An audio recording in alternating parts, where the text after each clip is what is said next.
Hey, it's early as shit, October 5th, and we're going to be talking about a lot of stuff today because I don't have a lot of time to do videos, in the week because I'm working, and it really sucks because, I like doing these.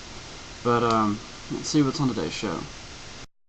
Open up your, open up your, open up your throat and let the all of that time, all of that time, all of that time. Forza Motorsport 2 came out in May 2007. Now the new Forza 3, is releasing later this month. Now a lot can happen in 2 years, but shouldn't, an overhaul of graphics for a sequel happen? Swedish site Game Reactor Sverige reportedly took the pictured screenshots and compared Forza 2 and Forza 3. What's more, these are screenshots. As many have pointed out, the game looks different in motion. Now, new features of Forza 3 include things like vehicle rollover, as in driving view, and one-button assisted driving, as well as an inclusion of trucks and SUVs. Because, I always want to drive a Hummer and an Escalade 120 miles an hour. I was reading an article about Fumito Ude, and he's the team leader at Ico, and he made Shadow Colossus and stuff. And, he's usually known for his moody and emotional titles, but he's thinking about making a first-person shooter. I was looking, and a lot of stuff it wasn't really interesting, not entertaining, not newsworthy. But the game that he's working on right now for the PS3 is called The Last Guardian. Now, I'm not going to feature it in my show because I think it's complete shit. And when I watched the trailer, I could compare it to one of those foreign films that they come in and it's all about the words, the emotional standpoint, that what it makes you want to cry. Like, you feel so bad for that poor Dutch girl because she never got her wooden horse or shoes or an acting job in America. Watch the trailer. I'm not going to give you a website. Just YouTube it or go to PS3.com or whatever. See what you think about it. I'm not going to do anything. I'm not going to send you a picture. Nothing. Just go look at it. All I can say is I'm glad it's an exclusive.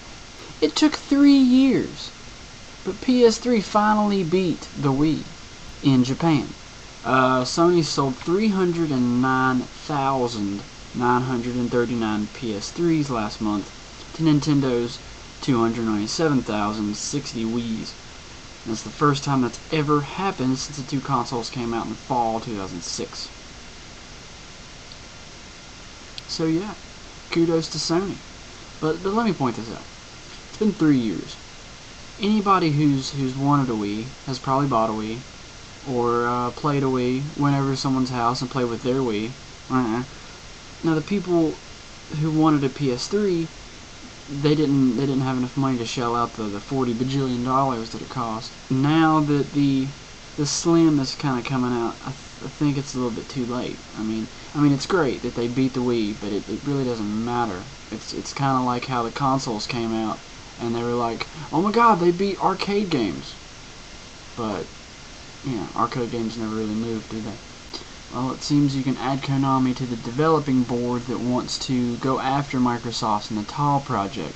It seems like this list is multiplying by the hour because people want motion controllers.